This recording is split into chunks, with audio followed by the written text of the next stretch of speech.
And she's essentially willing to do what we think is necessary to make Venezuela great again. Very simple. Mr. President, Colombian President Gustavo Petro, a couple weeks ago, he said he's got to watch his ass.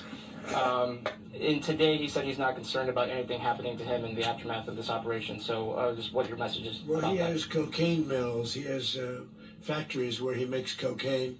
And yeah, I think I stick by my first statement. He's making cocaine and they're sending it into the United States. So he does have to watch his ass. Mr. President, Did he notify any members of Congress in advance? Marco, do you want to talk about that? Because you were involved. Sure.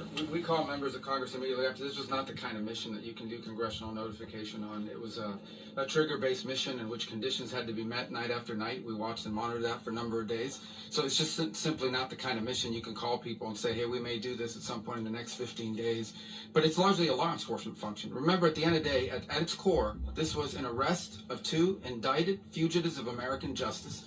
And the Department of War supported the Department of Justice in that job. Now, there are broader policy implications here, but it's just not the kind of mission that you can pre-notify because it endangers the mission. If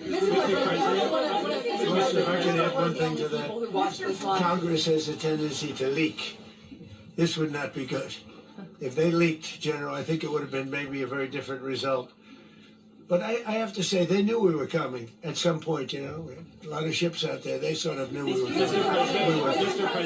But Congress will leak, and we don't want leakage. Mr. President, You were one of the